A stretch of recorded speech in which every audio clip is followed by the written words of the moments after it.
time you get a deficit over $100 million, it becomes a cash flow issue. But the problem for us, how we've been able to go from not just 100 million, but to over 360 million, is because 200, over $250 million of it is in tax refunds. So that is why the government really has not just imploded in itself. So we are in a unique situation because our deficit is really on the backs of the taxpayer. I know, and that's unlike any other state or territory. And that's because we haven't prioritized the refunds. We just and I'm looking to prioritize those refunds, Governor. And we haven't.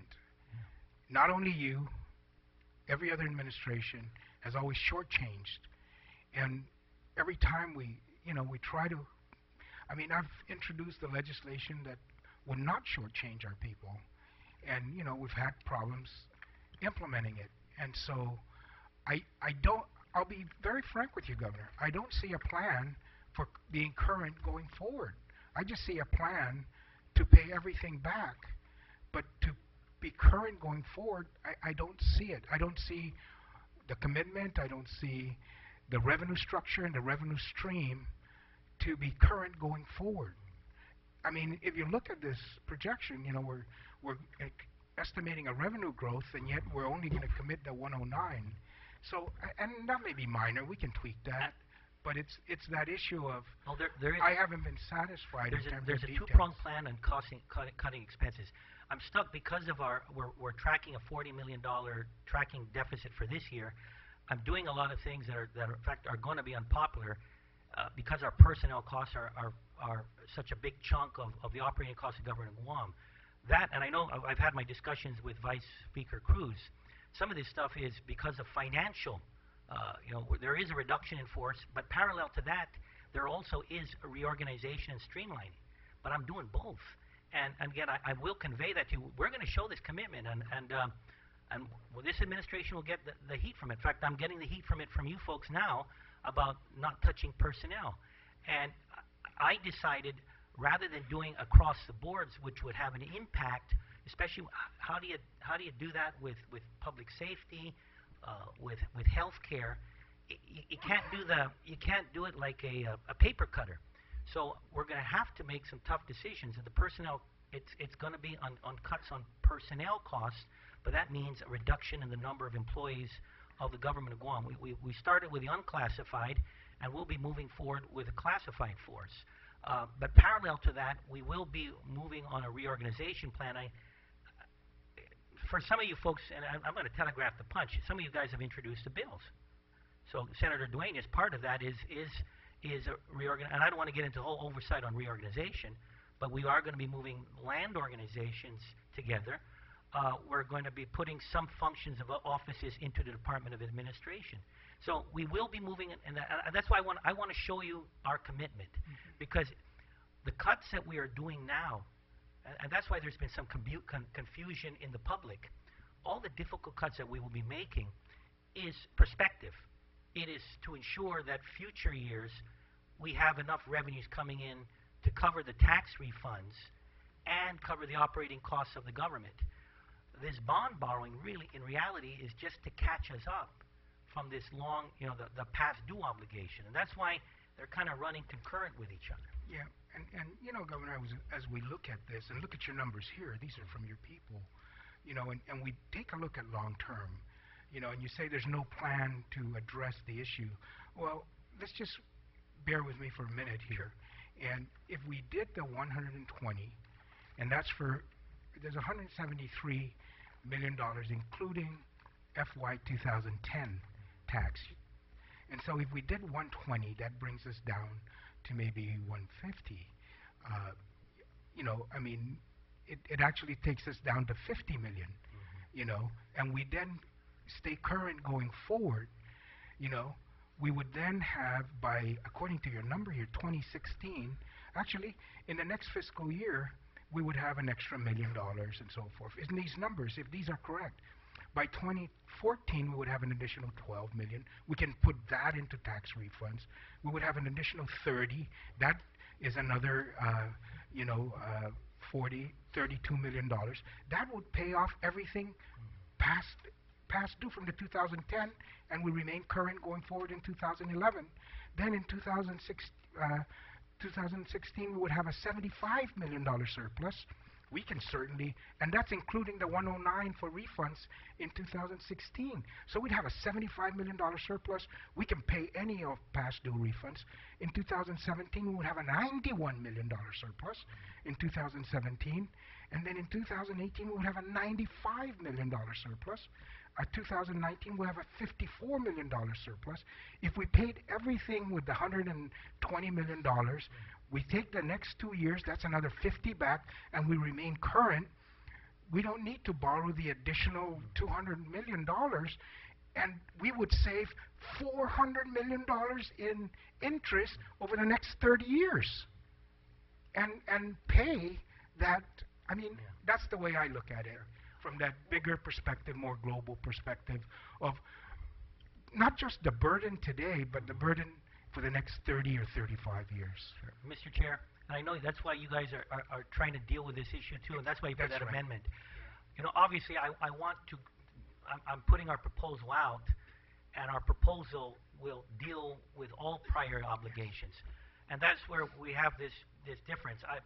I do want to note that I am concerned about that lawsuit. And by the way, you know, I'm looking forward to this dialogue in the session floor, but I do also want to acknowledge, because of that lawsuit, we've got to look at the tax refunds that are already owed. And I think it was Senator Duenas or Senator Blanc that asked the question, and it's the 120 is not a number that is adequate enough to get us onto the ones that are ready for processing. And I think we were closer to our number of 176 million for individual income taxes.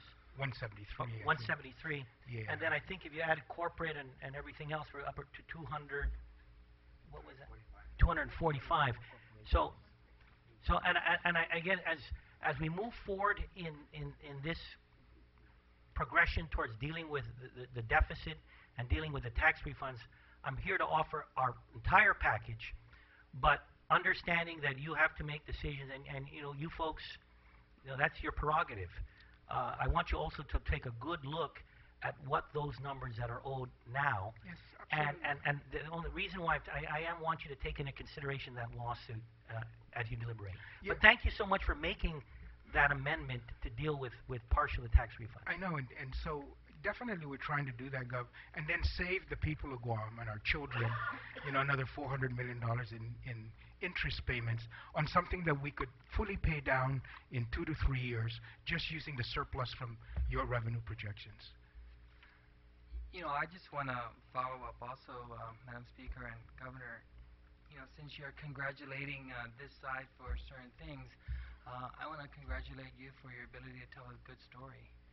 But you've been governor for 8 months now, and I think, for me personally, I'm just asking that the information you present is the truth. I know that you can interpret numbers.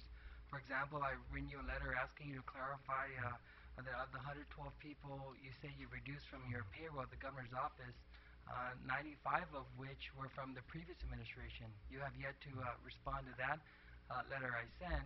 I'm also asking you... Senator Fiscal, my wife just laid off 2 people at Government House. Sad. Well, you know, maybe I can speak for myself. You know, maybe that's just 114 our house now, was but the point is 95 of that number came from the previous administration, who would have resigned anyway. You failed to talk about that in your original budget, Bill 145. You want to fund $11.7 million of new positions. And so the other thing that you don't really want to talk about is just how many employees have you put at the Port Authority, and how is their payroll increasing? Senator, are you here to make accusations? Because I refute refute every one of them. And I must tell you, you have been my biggest opponent in many of the budgets. And if I can recall, you've been inaccurate in many of your budgets. I don't know, and I'm talking. No, I agree. I agree with you. Great. I'm supporting you, Governor, on that statement. Maybe you should move your office down here. And actually, I can't tell you, with all due respect, and I think the viewing audience would recognize it. When we've had our dialogue on the floor, I've never taken a personal shot at you, but Senator Respicio, Do you feel you like have taken. Yeah, you have taken but quite by a few me shots. asking you these numbers to verify, are you disputing that you're not asking for $11.7 million more in new positions? I'm showing. I tell you what we're asking for. We're asking for about 100 positions because of the lawsuit of mental health. Correct me, please help me out. We're asking because these are because of the again, Judge Consuelo, the permanent injunction. There are positions for the fire department and the police department. Correct me, help me out here. These aren't positions that where we are, that we are padding the payroll of the government of Guam.